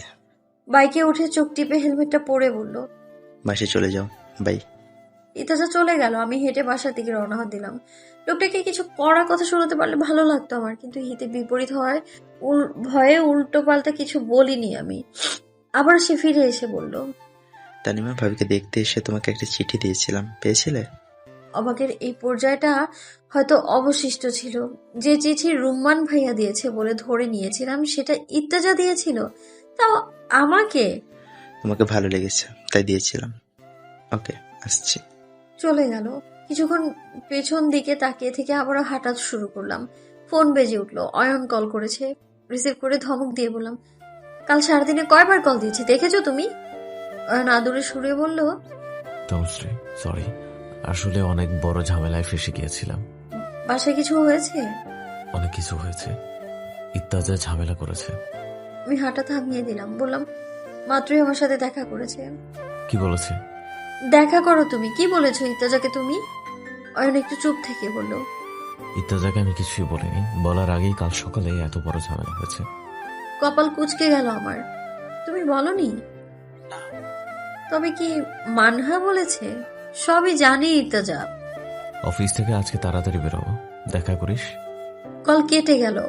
আমি যদি না বলে থাকে তাহলে ইর্তেজা জানলো কি করে এসব? মানহা বাসায় এসে দেখি মেহেদি দেওয়ার ধুম পড়েছে। আমাকে দেখে আয়েশা আপু বলল, যাক, কনে অবশেষে এলো, বসো বসো। প্রতিবাদ না করে মেহেদি দিয়ে নিলাম। বাসায় একটা রমরমা পরিবেশ বিরাজ করছে, বিয়ে বিয়ে ভাবটা চলে এসেছে। সন্ধ্যার দিকে মানহা আসলো বাসায়। আমার রুমে এসে বলল, অয়ন ভাই কি বলেছে ইর্তেজাকে? আমি আর চোখে তাকিয়ে বললাম, অয়ন তো কিছুই বলেনি। তুই কি কিছু বলেছিস ইর্তেজাকে? না তো। মানহা ফোন বের করে একটা ভয়েস মেসেজ অন করলো। মানামণি, ওই মনি বললে তো আবার ধরে নিবে আমি তোমাকে ভালোবাসি। শোনো মানা, এভাবে ভালোবাসা হয় না। আমি তোমাকে ভালোবাসি না, আর এসব নিয়ে আর ভাববেও না। মানহার কান্না দেখে ওকে থাপ্পড় মারতে ইচ্ছে করলো আমার, যদিও মারলাম না। এরকম অসভ্য ছেলের প্রতি অনুভূতি কি করে আসতে পারে কারো? রাত প্রায় 8টার দিকে অয়ন কল করলো। তনুশ্রী বাইরে আয়। বলাটা যত সহজ, বের হওয়াটা এতটাও সহজ নয়। তবুও মানহার সাহায্য নিয়ে বের হতে পারলাম। বাসার সামনের রাস্তায় কতগুলো ইট আর শুকনো কাঠ এনে রাখা হয়েছে। বড় বড় হাড়িও চলে এসেছে। কালকের রান্না এখানেই হবে। প্রথমে অয়নকে খুঁজে না পেলেও পরক্ষণে দেখি গ্যারেজের ভেতরে সে দাঁড়িয়ে আছে। দৌড়ে তার কাছে গিয়ে বললাম, অয়ন, আজ রাতটাই তো শুধু। অয়ন হেসে দিল, আমার দুগালে হাত দিয়ে বলল, এতদিন অপেক্ষা করেছিস, তবে আজকের রাতটা অপেক্ষা কর। ইত্তেজা কি বলেছে? একটু দূরে দাঁড়িয়ে থাকা মানহার দিকে তাকালাম। মানহা দাঁড়িয়ে ফোন টিপছে। মানহাকে ভয়েস মেসেজ দিয়েছে। তোকে কি বলেছে? মাথা নিচু করে বললাম, আমাদেরকে নিয়ে বলেছে। তোমাকে কেন বাসায় মানিনি জিজ্ঞাসা করেছে। কি বলেছিস? তেমন কিছু না। চুপ করে থাকায় আমি ওর মুখের দিকে তাকালাম। অয়ন একটা দীর্ঘশ্বাস ফেলে বলল, গতকাল সকালে বাসায় এসে কি এক তুল কালাম করলো। আব্বু আমার সামনে আমার সাথে এমন ভাবে কথা বললো যেন আমি তার বউকে কিডন্যাপ করছি। আমি হেসে উঠতেই বলল, রাগ আমার উঠে গিয়েছিল, বড় ছোট দেখি নাই। দিয়েছি মুখে একটা। খুশি দিছো? হ্যাঁ, ধাক্কা দিয়ে বের করে দিয়েছি। তারপরও যদিও আব্বু আমাকে শান্ত হতে পারে। বড় চাচা কালকে বারবার কল দিতেছিল, তাই ফোন সাইলেন্ট করে রেখেছিলাম। হঠাৎ লোডশেডিং। বাসার বাড়ি অন্ধকার হলো, সাথে পুরো গ্যারেজ এক অদ্ভুত অন্ধকারে ঢেকে গেল। কি হয়েছে কে জানে, তবে জেনারেটরটা চললো না। অয়নের হাত ধরে বললাম, অয়ন। অন্ধকারে তার মুখটা দেখা যাচ্ছে না, কিন্তু আমি যে তার খুব বেশি কাছে চলে এসেছি তা অনুভব করলাম আমার। ইতিহাসে তোমার বড় চাচার মতোই ফালতু স্বভাবের। কি করেছে আবার? জিজ্ঞাসা করেছে। আমি থেমে গেলাম, কথাটা ঠিক বলে উঠতে পারলাম না। অয়ন আমার নাকে নাক ঘষে বলল। ওর শার্টটা খামচে ধরলাম আমি। নিঃশ্বাসের গতি বেড়ে গেল। হয়তো আমার অবস্থাটা বুঝে সে সরে গেল। আমি তার শার্ট ধরে কাছে নিয়ে এসে বললাম, জিজ্ঞাসা করেছে আমরা একে অন্যকে। আমি থেমে যেতেই বলল, ভনিতা করছিস কেন? এক হাতে অয়নের গালে হাত দিয়ে পুরো আঙুলটা ওর ঠোঁটে স্পর্শ করলাম। হয়তো সে বুঝেছে আমি কি বলতে চাচ্ছি। ওর গালে দুটো চড় দিতে পারিস নাই? না, আমার সাথে ফটো ফটো চলে শুধু। হ্যাঁ, অধিকার তো এখানেই। কোমর জড়িয়ে আরো কাছে নিয়ে গেল। এ কোন লজ্জায় ডুবাতে চাচ্ছে সে আমায়। অয়ন, কাল সব ঠিক হয়ে যাবে তো? ধরে নে সব ঠিক হয়ে গেছে। ইতাজা যে বলল বিয়ে ভাঙবে না, আমাকে জড়িয়ে ধরে বলল, ধৈর্য রাখিস তুই, অধৈর্য হয়ে কোনো সিদ্ধান্ত নিস না, এইটুকু অনুরোধ রাখিস। আদেশ করে যাও। এত কাছে চলে আসলাম যে একে অপরের নিঃশ্বাসের শব্দ শুনছি। আমি ফিসফিসিয়ে বললাম, অয়ন, সময়টাকে বন্ধ করে দাও না। আজ রাতটা শুধু আমাদের থাকুক। আমরা কাছে আসলেই সময় কেন দ্রুত চলে যায়। সময়ও একবার থামবে, যখন তোকে নিয়ে যাবে তখন। মুভির নায়কদের মতো আমায় নিতে এসো। অয়ন হেসে বলল, সারাদিন মাথায় শুধু মুভিই চলে। হ্যাঁ তো। আচ্ছা, তবে তোর ইচ্ছাও পূরণ হবে। জেনারেটর চালু হওয়ায় দুজনে একটু সরে গেলাম। কাল কি হবে জানি না, তবে ভালো হোক সবকিছু। অয়ন মানহার দিকে একবার তাকিয়ে বলল, ইত্তেজা আগে কি মানহা বলেছে? না। আমিও বলিনি, মানহাও বলেনি, তবে জানালো কে? আর কতটুকু জানে সে? আমি নীরব রইলাম। অয়ন আবারও বলল, আর কিছু বলেছে ইত্তেজা? তোমার প্রশংসা করেছে। অয়ন মাথা নেড়ে হাসলো।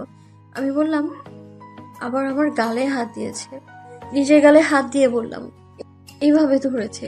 অয়ন হাসি থামিয়ে আমার দিকে তাকালো, তারপর বলল, ইত্তাজা কোনো কালেই মেয়েবাজ ছিল না, তবে লাস্ট কয়েক মাসে সে পাল্টে গেছে। এখন ওকে আমিই চিনি না। টাকা হলো আর পাল্টে গেল? আচ্ছা এখন যাই তবে। ওর হাত ধরে চুপটি করে চেয়ে রইলাম ওর চেহারার দিকে। আমার দুই গালে হাত দিয়ে ডান গালে খুব গভীর একটা চুম্বন করলো। ওর ওষ্ঠদয় গালে লাগিয়ে বলল, ইত্তাজার এত সাহস যে আমার তনুশ্রীর গালে স্পর্শ করে। বিকাল 4টায় বর আসবে বলে জানানো হয়েছে। ভোর থেকে বাসার সবাই ব্যস্ত। ঘুম তো আমার এমনিতেও নেই। সকাল 8টায় নাস্তা করে এসে রুমে বসলাম। কথা বলার মতো পাশে কেউ নেই, মানহাও আসেনি এখনো।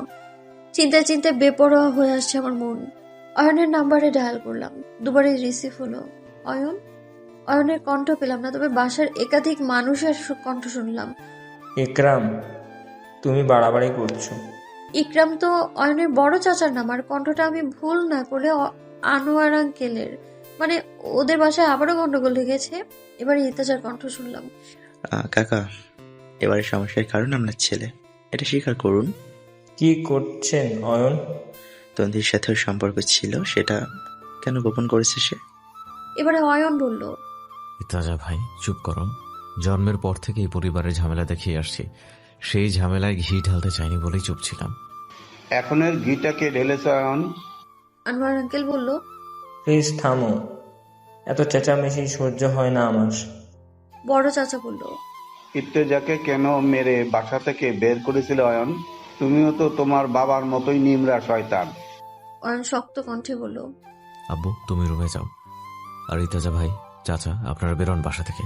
ওই দিনের মতো ঘাড় ধরে বের করতে চাই না। ভালোই ভালো বের হয়ে যান।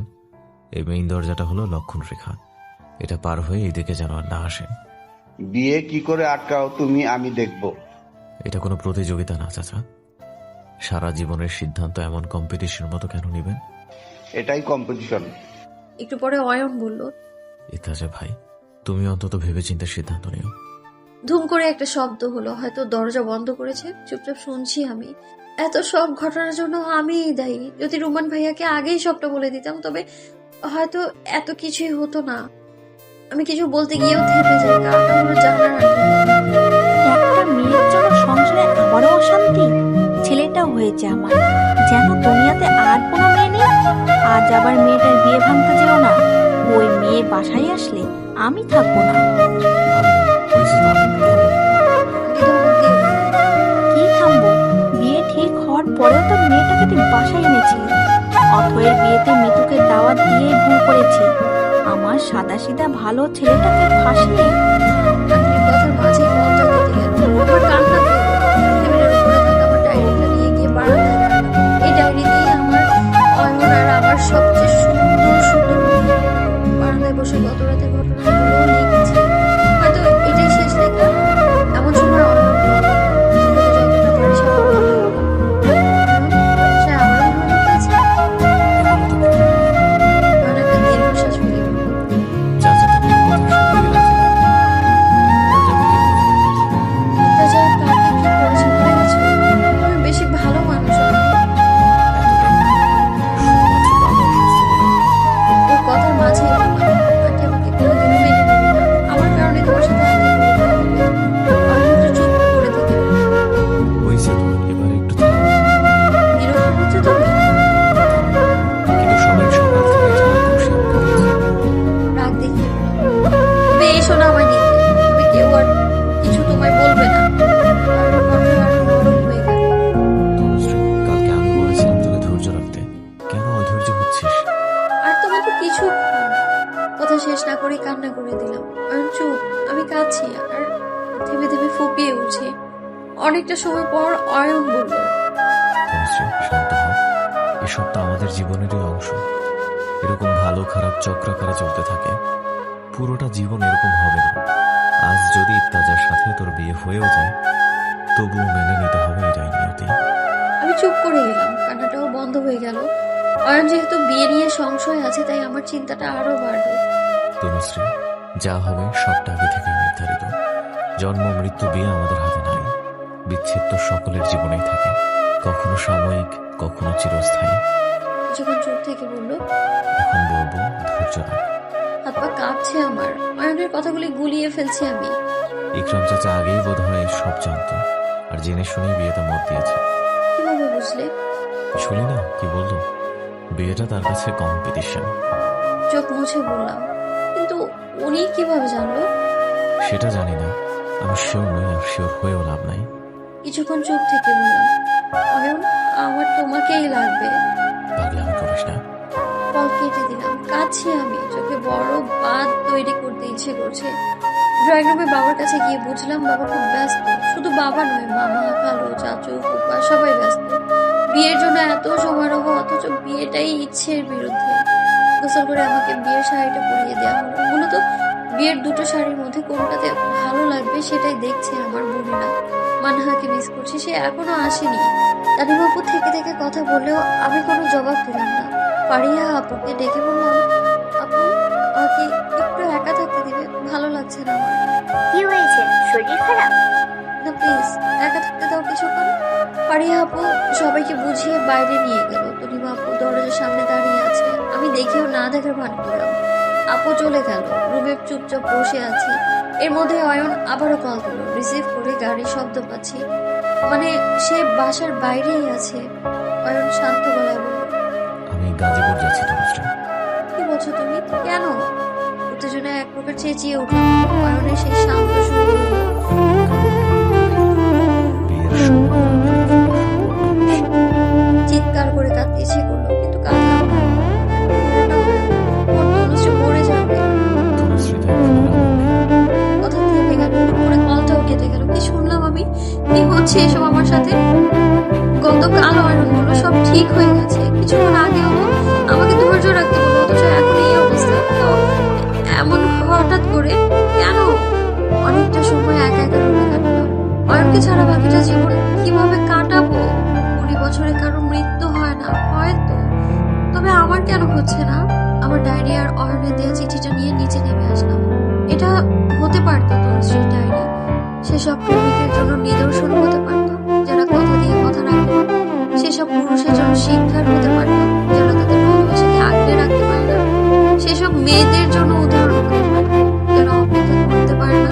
বেকার প্রেমিকের অবস্থার মধ্যে বোঝালাম, কিন্তু তা হয়নি, তা হতে পারেনি। এটা ডায়েরির ব্যর্থতা নয়, এ তো ডায়েরি লেখিকার ব্যর্থতা। বড় চুলাটা সত্যই জ্বালানো হয়েছে। এখানেই আজকের অনুষ্ঠানের জন্য কোনো একটা পদ রান্না হবে। এগুলো হাড়ি চাপনি। রান্নার স্থানে আমাকে আসতে দেখে অবাক হয়েছে অনেকে। এখনো যে আমার পরনে বিয়ের বেনারসি। বাবুর্চি আঙ্কেলটা অবাক চোখে তাকিয়ে থেকে আবারও নিজের কাজে চলে গেলেন। আচ্ছা, বাবার ধমকের ভয়ও তো আছে। ডায়েরিটা ছুঁড়ে ফেললাম আগুনে। দপ করে আগুন চলে গেল। দাও দাও করে আগুনের সাথে পুড়ে গেল আমার প্রেম কথা। আমার ভালোবাসার ছোট ছোট অংশগুলো দিয়েই আজ বিয়ের রান্না হবে। চিঠিটাও ছুঁড়ে ফেললাম। অয়নের চাকরি পাওয়ার খবরটা তো ওই কাগজের টুকরোই নিয়ে এসেছিল। দু চোখার কত বাধা মানবে, আর কত থেমে থাকবে নোনা জল? চোখ ছেড়ে গাল বেয়ে টুকটুক করে পড়ছে ওরা। মুছবো না, বাধাও দিব না। এই জল মুছেও তো কোনো লাভ নেই। এ আবারও পড়তে থাকবে, ততক্ষণ পর্যন্ত পড়বে যতক্ষণ না ওই আগুনে আমি ভস্ম হচ্ছি, অথবা অয়ন আসছে। বোধবুদ্ধি হারিয়ে ফেলেছি আমি। কি করেছি নিজেও বুঝতে পারছি না আমি। যখন বুঝলাম ততক্ষণ আমার ডায়েরিটা পুড়ে গেছে, অয়নের স্মৃতিচিহ্ন হারিয়ে গেছে। চুলে হাত দিতে গেলে তরিমাপু দৌড়ে এসে আমায় ধরে সরিয়ে নিয়ে বলল, তনু কি করছিস? আমি হাত ছাড়িয়ে নিলাম, কিছু বললাম না। রাগটা যে আপুর উপর আরো অনেক বেশি। ভেতরে যেতে নিতেই রুমান ভাইয়ের সামনে পড়লাম। হঠাৎ করে সামনে চলে এসে বেশ চমকে উঠলাম। আমার চেহারা দিকে একটু তাকিয়ে আপুর দিকে তাকালো। আমি ভাইয়াকে পাশ কাটিয়ে বাসায় চলে আসলাম।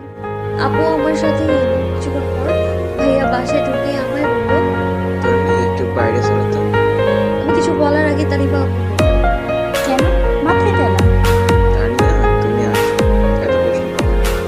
সকলের মাঝে দিয়ে দুজনে ভাইয়ার সাথে বেরিয়ে গেলাম। আমাদের নিয়ে ছাদে আসবো ভাইয়া বলল। কি হয়েছে রোমা? ডান হাতে প্রচুরকে ভাইয়া বলল, আয়নের সাথে তোমার সম্পর্ক আছে তন্নি, অথচ এই খবর গোপন রেখেছো তুমি। তার ওই কাজিন ইর্তিজাকে বিয়ে করছো কেন? ভাইয়া ঠিক কোথা থেকে খবর পেয়েছে জানি না আমি, তবে আজ যে অনেক কিছু হওয়া বাকি সেটা ভালোই বুঝতে পারছি। তানিমা আপু বলল। রোমা, ও আবেগের বয়সে। আপুর কথার মাঝে ভাইয়া ধমক দিয়ে বলল, তানিমা চুপ করো, সবটা তুমি জানতে জেনে শুনে কেন এমনটা হলো?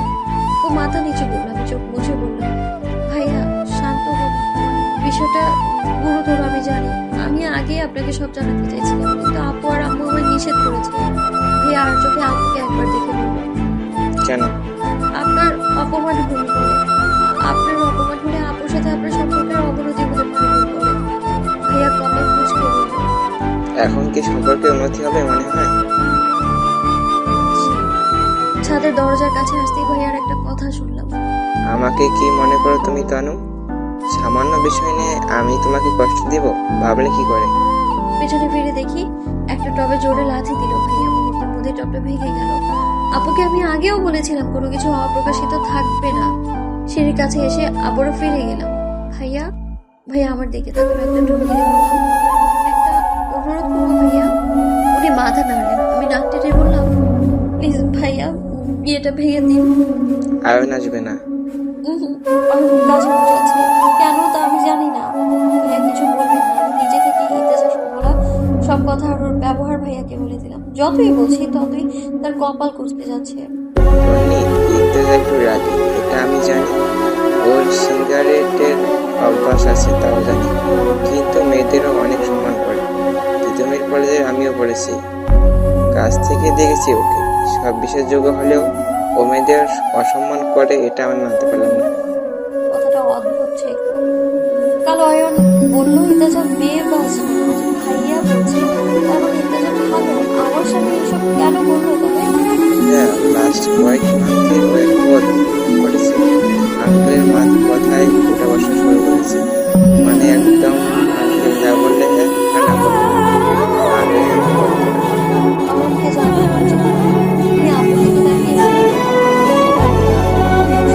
আমার কারণে ইতেজা জানি না আমার কথা কতটুকু বুঝেছে। উনি বুঝবে বলেই মনে হয় আমি বাসায় চলে আসলাম। আমরা একের পর এক কল দিয়েই যাচ্ছি, কিন্তু বারবার ফোন ফ্রিকোয়েন্সি কল কেটে দিচ্ছে। কারণ কি হলো যে এভাবে কাছে যাচ্ছে। এদিকে ঘড়ির কাঁটাও অবলম্বন করছে, শুনে থামবে না। সময় যাবে আর আমি অয়নকে হারিয়ে ফেলবো। ভালোবাসা চলছি চলছি, কিন্তু শেষ হচ্ছে না। দুপুর 2টার পর আমাকে সাজানো হলো আসে। কিন্তু তনিমা আমার মন এখন আসে। আপু হয়তো একবার বিয়ের কথা বলার কথাগুলো ভেবে নিয়েছে। আয়শা বাবা মতো আপুকে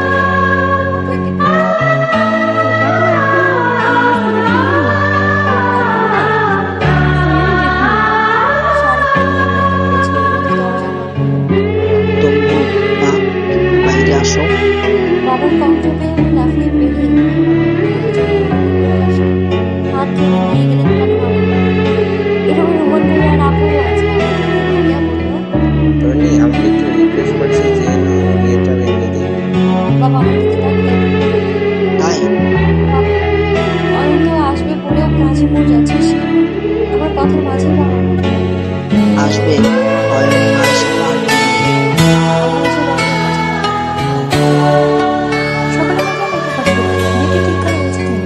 আমাদের বউ হয়েছে, বাবার মতো বলে চিন্তা করছি না। ইত্তেজা খারাপ না, হয়তো কোনো কারণে ও নিজেকে খারাপ করে ফিলিং করছে, কিন্তু তনু যেহেতু চাচ্ছে না, তাই বিয়েটা হলে সবার জন্যই ক্ষতি।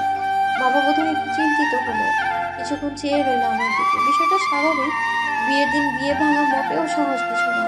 এর মধ্যেই ফারিহা আপু দরজার বাইরে থেকে বলল, খালু, মেহমানরা এসেছে। বাবা চমকে উঠলো। রুমন ভাইয়ের দিকে তাকালে ভাইয়া বলল, আমি দেখছি। ভাইয়া বেরিয়ে যেতে বাবা আপুকে ইশারা দিলেন আমার সাজ শেষ করানোর জন্য। ওনারাও হয়তো বুঝতে পারছেন বিয়ের 1 ঘন্টা আগে বিয়ে ভাঙা সম্ভব নয়। কারণ কেন এমনটা করলো? সে কি আসতে পারতো না? নিজের রুমে যাওয়ার সময় ড্রয়িং রুম থেকে একটা চেনা কণ্ঠ শুনলাম। আপুর দিকে তাকিয়ে আলতো হেসে ডাইনিং রুমের মাঝের পর্দাটা একটু সরিয়ে দেখি যা ভেবেছি তাই। অয়ন এসেছে, একা নয়, সাথে আনোয়ার আঙ্কেল আর ইত্তেজাও আছে। ইত্তেজাকে দেখে মনে হচ্ছে না সে বিয়ে করতে এসেছে। সাধারণ একটা কালো টি শার্ট আর লাইট ব্লু জিন্স পরানো, হেডফোনটা ঘাড়ে ঝুলিয়ে রেখেছে, হাতে ফোন।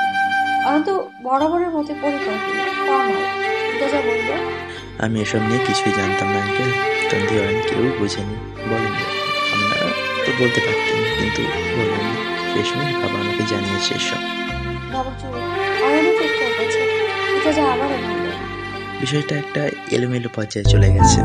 তন্দি যেদিন ভার্সিটিতে ভর্তি হতে গেল, সেদিন সকালে বাবা আমাকে এসব বলেছে।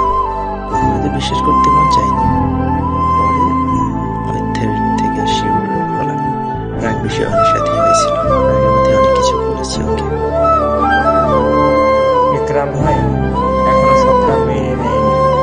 আগে থেকে সব জানতেন, তাও বলেনি। কারণটা কি জানি না। বাবা রোমান ভাইয়ের দিকে একবার তাকিয়ে বলল, এখন কি করতে চাচ্ছেন? আঙ্কেল কিছু বলার আগে ইতাজা বলল, শুধু শুধু সারা জীবন ব্যবহার করার থেকে আমার সাথে তোদের বিয়ে হলে ভালো হবে। আপনার রাজি থাকলে ভালো, না হলে আমি জোর করে বিয়েটা দিব। সকলেই কিছু না কিছু বলছে, কিন্তু অয়ন একেবারে চুপ। হঠাৎ ওর দৃষ্টি পড়ল পর্দার ছোট ফাঁকে। ওর চাপা হাসি দেখে আমি ফেঁকছি। আমার পিছন থেকে বলল, চল সাজবে না?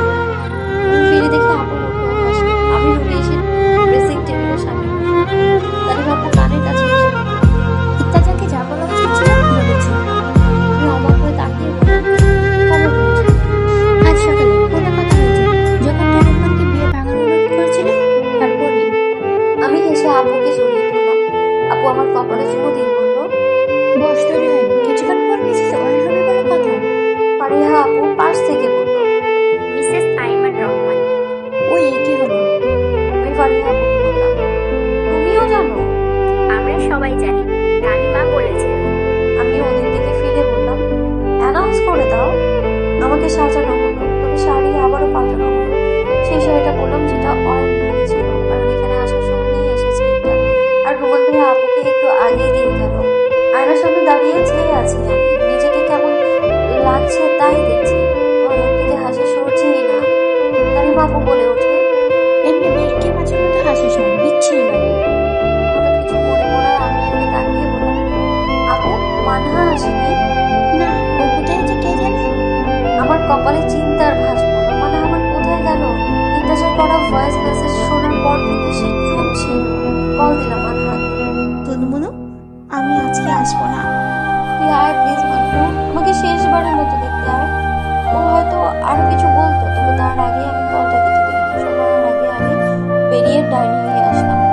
ড্রয়িং রুমে এখনো কথাবার্তা চলছে। সবটা অন্দর মহলে সহজ লাগলেও আসলে তো সহজ নয়। কিছুক্ষণ পর আবারও পর্দাটা একটু সরালাম। ইতাজা আর অয়ন হয়তো বাইরে যাবে। ইতাজা একটু আগে বের হওয়ার সময় মানহা এসে ভেতরে ঢুকলো। একটু যেন ধাক্কা খায় না। মানহা অবাক চোখে ইতাজার দিকে তাকিয়ে আছে। ইতাজা হেসে বলল, তোমার তন্দিকে ছোট ভাইয়ের বউ করে নিতে এসেছি। ম্যাডামনি কথাটা বলে সে বেরিয়ে গেল। অয়ন মানহাকে দেখে শুধু জিজ্ঞাসা করল, মানহা হালকা মাথা নাড়তেই সেও বেরিয়ে গেল। বড়দের সালাম দিয়ে ভেতরে চলে আসলো মানহা। এসে আমার জড়িয়ে ধরলো।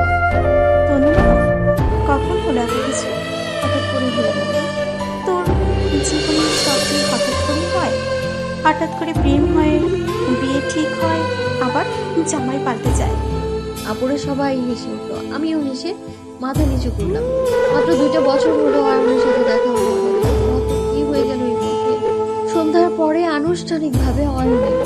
অথই আপু আর মানা ভাইয়াও এসেছে। অথই আপু এসেই আমার রুমে এসে বলল, কি সুন্দর লাগছে রে তোকে। আমি হাসলাম। এখন না, আমি আরো আগে থেকেই হাসছি। দরজার ওপাশ থেকে রুমান ভাইয়া বলল, চলো। দরজাটার ওনা দিয়ে ঘোমটা টেনে দেওয়া হলো। মূলত আমার হাসিটা লুকানোর জন্যই এই ব্যবস্থা। দরজার সামনে বাবা দাঁড়িয়ে আছে। আমি যেতে আপুকে বললাম, এত বড় ঘোমটা কেন? আপু হেসে বলল, যেভাবে হাসতেছে তাতে কাজে জন্য সবাই হাসে। ওনার আড়াল হতে সবাইকে ছিটে দেখতে পাচ্ছি আমি। ড্রয়িং রুমে নিয়ে সোফায় বসানো হলো আমাকে।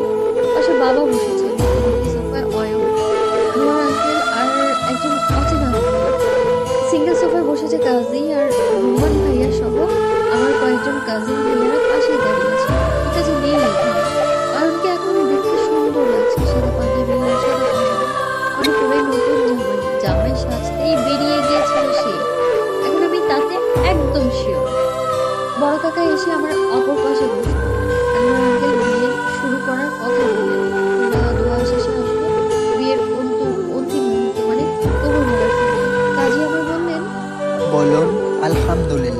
কবল।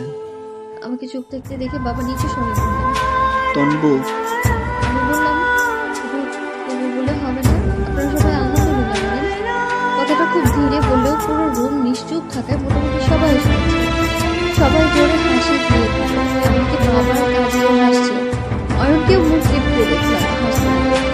রেগে গিয়ে ছোট উঠে তুলে দিয়েছিলাম। সবার সাথে অয়নও জোরে আলহামদুলিল্লাহ বলছিল। আমি চমকে উঠে ওর দিকে তাকালাম। শুধু আমি না, সবাই ওর দিকে তাকালো। সে মাথা নিচু করে হেসে দিল। বড় কাকা আমাকে ভেতরে নিয়ে আসলো। আম্মু আমার বকা দিয়ে বললো, কি সব বলো তুমি? আপু হাসতে হাসতে বলল, রোমান এসেছিল বলে দিয়েছি।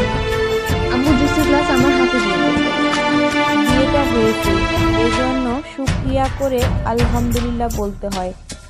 যেমন মেয়ে জামাইও তেমন। আনহা এসে বলল, অতিরিক্ত আবেগে বেচারির এই অবস্থা হয়েছে। পাগল ছাগল। আমি মাথা ধরে খেতে থাকলাম। নিজের বোকামির জন্য নিজেরই হাসি পাচ্ছে। মেহমানরা খাওয়া দাওয়া করলো, তারপর বিদায়ের সময় আসলো। আমাদের মতো কান্নাকাটি করে আমার বিদায় দেওয়া হলো না। বাবা একটু গম্ভীর থাকলেও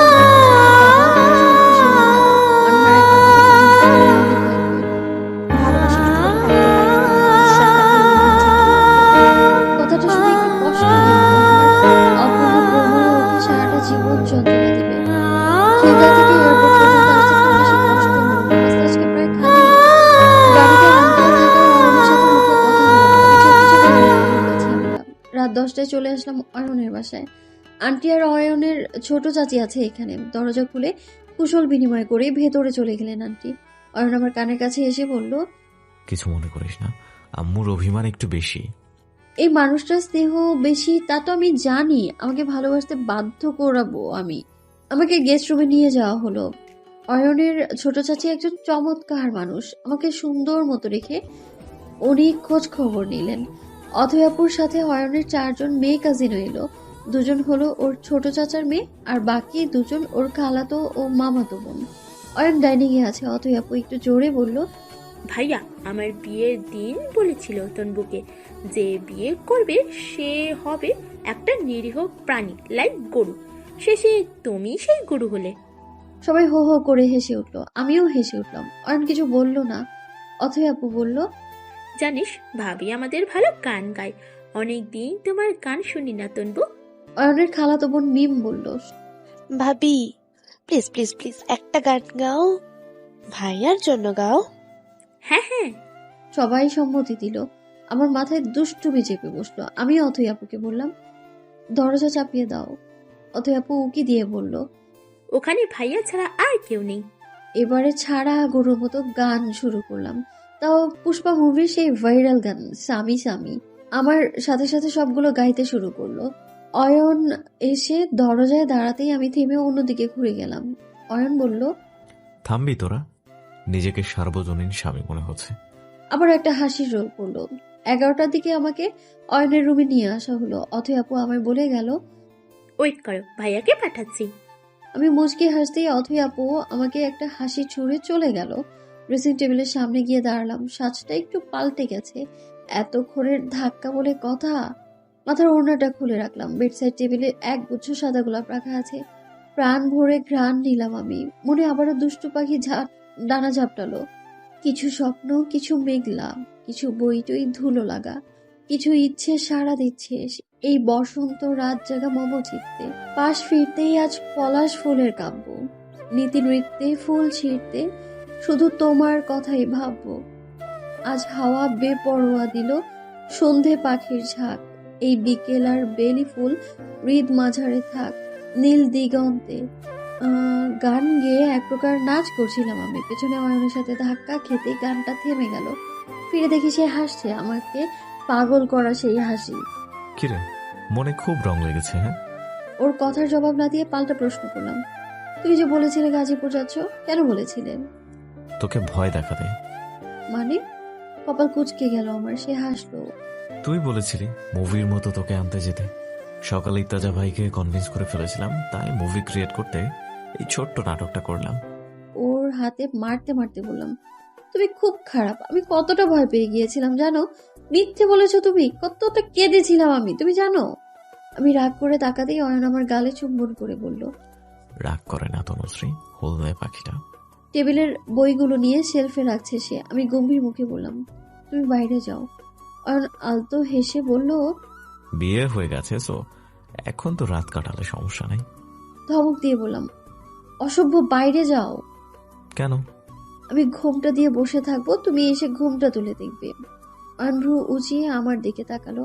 আমি ওকে ধাক্কা দিয়ে বললাম, যাও না। না গেলে কি করবি? আমি কিন্তু সেই লেভেলের মারামারি জানি। আবার আমার খুব সুন্দর একটা শখ আছে। কি? আমি জিম করব, শক্ত পোক্ত বডি হবে আমার। অয়ন কাশি দিয়ে বলল, মানে দুনিয়ায় এত কিছু থাকতে জিমটাকে বেছে নিলি? হ্যাঁ। এমনিতেই তোর হাত খুব শক্ত, মারলে খুব লাগে, আবার জিম লাগবে কেন? আর শক্ত হবে। অয়ন দীর্ঘশ্বাস ছেড়ে বলল, খাল কেটে কুমির তো নিয়েই আসছি, এখন দরজা কেটে গরু আনতে হবে। তেলে বেগুনে জ্বলে উঠলাম। এমন অপমান সহ্য করা যায় না তো। একটু জোর গলায় বললাম, আমাকে তুমি কুমির গরু বললা? হুমা, সেটা কখন বললাম? বলি কথা হাটের মাঝে, যার কথা তার বুকে বাজে। কিরমিরিয়ে বললাম, এটা হাট না, এটা আমাদের বাসর ঘর। অয়ন হেসে ভনিতা করে বলল, ভাগ্যিস বললি, আমি তো ভুলেই গিয়েছিলাম। ওকে ধাক্কা দিয়ে বের করে দিলাম। অথবা আপু বাইরে ছিল। আপুর কণ্ঠ শুনলাম, আরে ভাইয়া, তুমি এখানে কি করো? নাথিং, তুই তোর কাজে যা। যাচ্ছি। আমি এতক্ষণে বড় করে ঘুমটা টেনে বিছানায় বসে পড়েছি। অয়ন ভেতরে ঢুকে আমার দিকে তাকালো। ওনার আড়াল থেকে আমিও তাকে দেখছি। দরজা লাগিয়ে গিয়ে সে চেয়ার টেনে দেয়াল ঘড়িটা নামালো। ওমা, কি করছে এই লোক?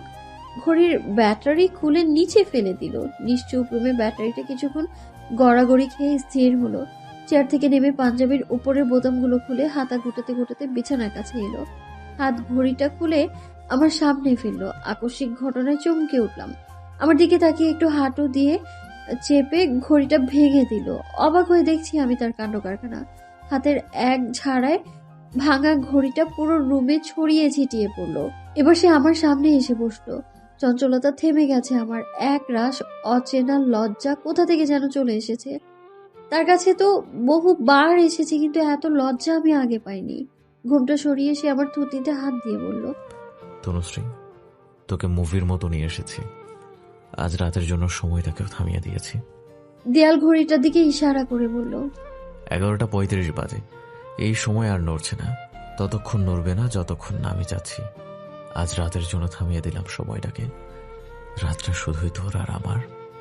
মাথা নিচু করে ফেললাম। আর চোখে তাকিয়ে দেখি সে মুচকি হাসছে। আমার গালে হাত দিয়ে বলল, তোর ইচ্ছা পূরণ করতে পেরেছে কি? আমি লাজুক হেসে বললাম, আরেকটা ইচ্ছা আছে। হুকুম করুন মহারানী। তোমার সন্তানের মা হতে চাই। ছেলে হলে নাম রাখবো অর্ণব, আর মেয়ে হলে অনিয়া। অয়ন ঠোঁট উল্টে মাথা নেড়ে বলল, নিজে আগে বড় হয়ে নে, তারপর বাচ্চার মা হবি। ধমক দিয়ে বললাম, এই তুই করে বলবা না, এখন আমি তোমার বউ হই, তুমি করে বলো। ওকে আমার তনুশ্রী। বলে আমার নাক টেনে দিল। দুজনেই চুপ করে রইলাম। চেয়ে আছি একে অপরের দিকে। এতটা পথ পাড়ি দিয়ে একে অপরের কাছে এসেছি, তবুও লজ্জার দেয়াল কাটিয়ে উঠতে পারিনি। অষ্টধর জোড়া প্রথমবারের মতো এক হলো। ভালোবাসায় আবদ্ধ হলাম দুজন। বাইরের পুরো দুনিয়ায় সময় চলছে আপন গতিতে। ভালোবাসার ছোঁয়ায় এই ছোট্ট রুমের সময়টুকু থমকে গেছে।